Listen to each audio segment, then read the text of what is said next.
Brothers and sisters, we stand at a moment in history where the past is repeating itself right before our eyes. The fight against diversity, equity, and inclusion, DEI, in America is not just a local issue. It is part of a global strategy, one that stretches back centuries to the scramble for Africa, the Berlin Conference. The Berlin Conference and the Maryland Doctrine of Exclusion, the same tactics used to suppress economic power in Black America are being used to keep Africa economically weak. And the same forces behind DEI rollbacks are the ones controlling Africa's resources while keeping Black people everywhere in economic chains. This is not a coincidence. This is a coordinated effort to maintain a racial and economic hierarchy where Black people, whether in America, Africa, or the Caribbean, or Europe, remain locked out of wealth and power. But here's the truth they don't want you to hear. A second civil rights movement is rising. And this time, it's not just in America. It's a global movement led by Pan-Africanists, youth activists, and Black leaders worldwide, standing against the forces of neo-colonialism, corporate exploitation, and economic oppression. Stay with me, because by the end of this video, you'll understand why this fight is bigger than DEI, bigger than America, and bigger than any single movement before. Before we go any further, hit that like button if you believe in Black economic liberation. Project 2025 is a modern-day Maryland doctrine of exclusion. Many people think that Project 2025 is just another policy proposal. But what if I told you it's simply a modern-day version of the Maryland Doctrine of Exclusion from 1638? The Doctrine of Exclusion explicitly stated that Black people would never be allowed to share in the wealth of white society. It was written to ensure that Black people remained a permanent, unpaid labor force, economically dependent on white-controlled institutions, excluded from the benefits of the growing economy. This doctrine was picked up by other American colonists around the 1660s, expanded, and later became the slave codes. Fast forward to 2025, and the same ideas are being repackaged under new policies, eliminating DEI initiatives so Black professionals can be locked out of leadership, stripping away affirmative action to block Black students from elite institutions, defunding programs that support Black businesses and communities. Do you see the pattern? This is not about fairness. This is about ensuring that Black people, just like in 1638, never gain full economic independence. Drop a comment below. What DEI rollbacks have you seen in your community? Your voice matters. There are parallels between DEI rollback and neo-colonialism in Africa. What's happening in America is just one piece of the puzzle. To understand the full picture, you have to look at Africa.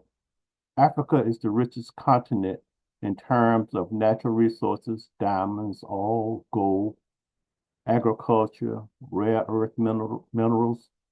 Yet most African nations remain economically poor. Why? Because of neo-colonialism. Neo-colonialism is the modern-day form of colonial rule where Black nations remain under foreign economic control. It works like this. Well, Western corporations extract Africa's resources, but the wealth never benefits African people. Trade agreements keep African countries dependent on foreign markets. Multinational corporations block Black entrepreneurs from competing. Now let's connect the dots. In America, DEI programs were a small way of ensuring Black professionals had access to jobs, contract, and leadership roles. In Africa, economic independence would mean controlling its own industries, banking systems, and production. What happens when those in power don't want Black people controlling wealth, whether in America or in Africa?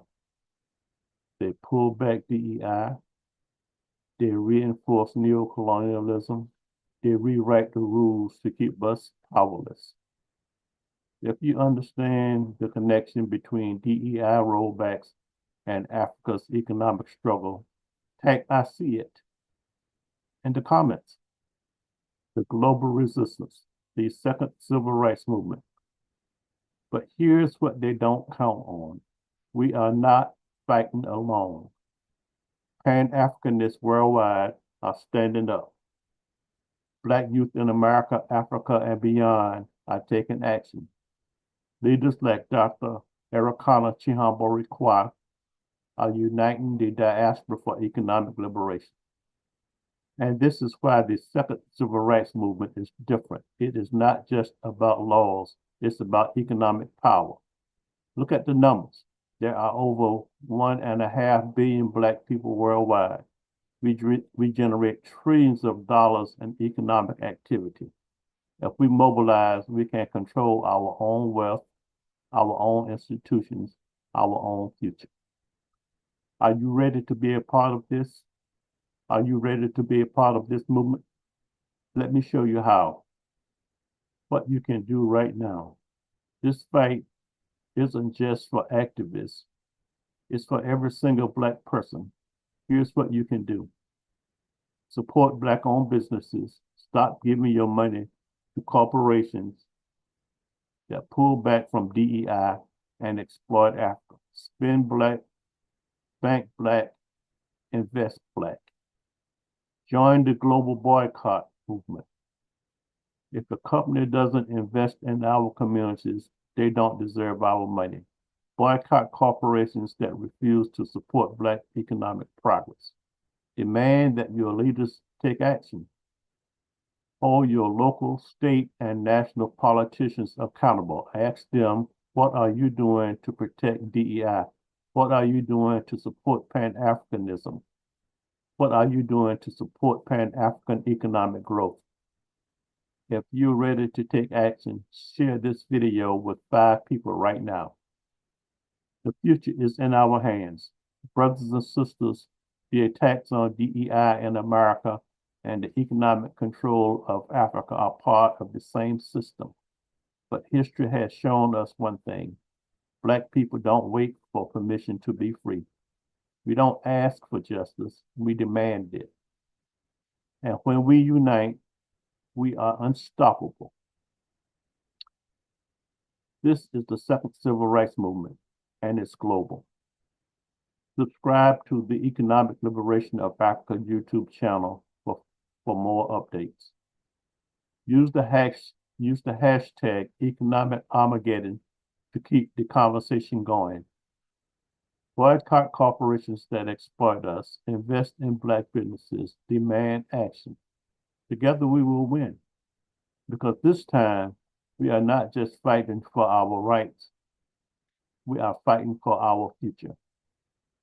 Drop a fist emoji in the comments if you are ready to join the movement.